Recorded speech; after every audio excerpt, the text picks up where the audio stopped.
यहाँ पर national conference की जो है सरकार बनी है।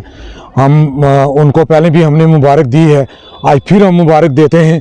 लेकिन उन्होंने लोगों के साथ बहुत बड़े वादे किए हैं और उन्होंने अपने मैनिफेस्टो में जो है उन्होंने बहुत बड़े लोगों के साथ वादे किए हैं और क्या क्या काम होगा यहाँ पर। और हम चाहते हैं कि आज तो अल्लाह का शुक्र है, यहाँ पर हमारे मंत्री साहब जो हैं, हमारे मेंढर के हैं जावेद अहमद राना साहब, हमने उनको पहले भी मुबारक दी है, आज दोबारा से हम मुबारक देते हैं। 2 दिन के अंदर मेंढर में जो है उन्होंने यहाँ पर जो है मीटिंग भी ली है, डिपार्टमेंट भी मीटिंग ली है, यहाँ पर लोगों के साथ जो है मुताबिक हुए हैं।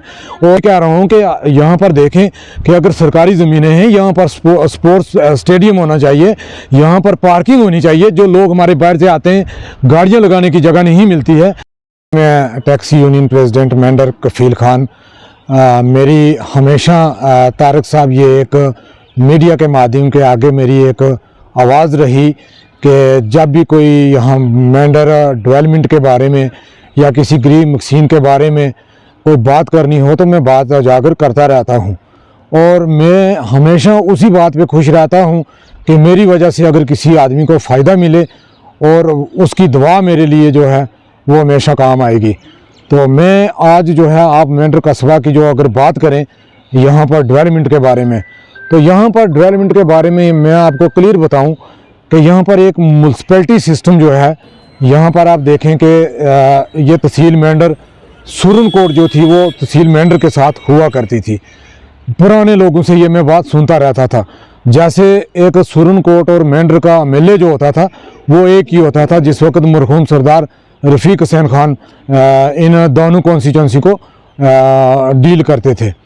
और उसके बाद आप देखें कि सुरनकोट जो है एक बहुत बड़ी तहसील नहीं है, वो बाद में तहसील बनी है। सबसे पहले पुरानी तहसील हमारी मेंढर की है, कोटरंका है और तहसील जो है हमारी सुरनकोट की, वहाँ पर अगर म्यूनसिपैलिटी हो गई तो यहाँ पे म्यूनसिपैलिटी क्यों नहीं है?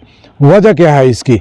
यहाँ पर एक म्यूनसिपैलिटी होने का मकसद यही है कि यहाँ पर उसमें एक मास्टर प्लान हो। मास्टर प्लान के बीच में जो है ख़ासकर यहाँ पर हमारे लोगों के छोटे छोटे मसले मसाइल, छोटा ये ड्रेन सिस्टम जो है ये ठीक तरीके से हो सके। यहाँ पर जैसे पैसेंजर शेड हो, हमारे बाहर से जो बच्चियाँ और बच्चे स्कूल से या बुज़ुर्ग हमारे मेंढर में आते हैं तो उस पैसेंजर शेड के अंदर धूप हो, बारिश हो तो वहाँ पर आकर बैठ सकें, वो सिस्टम नहीं है। यहाँ पर ड्रेन सिस्टम जो है वो पूरा जो है एक सही नहीं है। क्यों कि यहाँ पर गंदगी के जो हैं गोदाम लगे रहते हैं नालियों के बीच में। नालियाँ जिस वक्त ड्रेन सिस्टम बंद हो जाता है तो जब बारिश का मौसम आता है तो तूफ़ानी बारिश जब आती है तो हमारे यहाँ पर मेंढर के जितने भी दुकानदार भाई हैं, दुकानदार भाइयों ने जैसे किराए पे लोन पे गाड़ियाँ दुकानें ली होती हैं तो वो क्या करें कि अपनी दुकानों के अंदर जब पानी घुसता है तो उनका लाखों के हिसाब से जो है नुकसान हो जाता है। तो दूसरा मैं आपको ये बात बताऊं कि यहाँ पर म्यूनसिपैलिटी ना होने की वजह से सबसे बड़ा जो नुकसान है, यहाँ पर टॉयलेट जो है कम्प्लेक्स जो है वो यहाँ पर नहीं है। क्यों कि अगर वो हो यहाँ पर हो तो वो हमारी भाई बुज़ुर्ग, हमारी माएँ बहनें जो अब बाज़ार में आती हैं तो कहीं टॉयलेट नहीं मिलता है तो उसको बहुत बड़ी परेशानी का सामना करना पड़ता है। तो ये एक म्यूनसिपैलिटी होने के बावजूद एक मास्टर प्लान यहाँ पर होना चाहिए और जिसकी वजह से हमारी मेंढर कस्बा जो है ये 3 तहसीलों में जो आप देखें कि 3 तहसीलों में जो है इस वक्त मौजूदा हालत में है।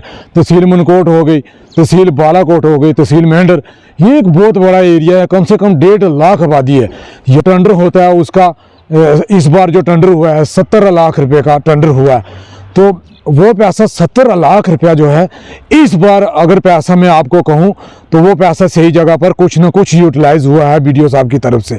क्यों कि बीडीओ साहब ने यहाँ पर ड्रेन सिस्टम जो है, नालियों में जो गंद पड़ा रहता था वो थोड़ा सा हटवाया है। सबसे बड़ी बात यह है कि यहाँ पर आप देखें कि हमारे मेंढर के अंदर जो है ख़ासकर स्पोर्ट्स जो है स्टेडियम यहाँ पर नहीं है। आप आगे पीछे नज़र मारें, क्या यहाँ पर गवर्नमेंट लैंड नहीं है? यहाँ पर देखें इतनी सरकारी ज़मीनें पड़ी हुई हैं कि बेशुमार। मैं कहता हूँ कि स्पोर्ट्स स्टेडियम एक ही जगह नहीं बल्कि 3 स्पोर्ट्स स्टेडियम होने चाहिए। मनकोट में अलग होना चाहिए, मेंढर में अलग होना चाहिए, हरनी में अलग होना चाहिए। और दूसरा आप देखें कि यहाँ पर पार्किंग का जो निज़ाम है वो ठीक नहीं है, पार्किंग यहाँ पर है ही नहीं है। क्या यहाँ पर, मैं वही कह रहा हूँ कि यहाँ पर देखें कि अगर सरकारी ज़मीनें हैं यहाँ पर स्पोर्ट्स स्टेडियम होना चाहिए, यहाँ पर पार्किंग होनी चाहिए। जो लोग हमारे बाहर से आते हैं गाड़ियाँ लगाने की जगह नहीं मिलती है।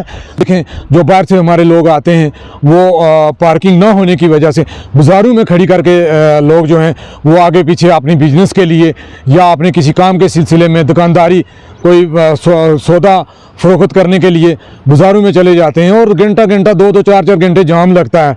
तो उसमें ट्रैफिक का निज़ाम जो है वो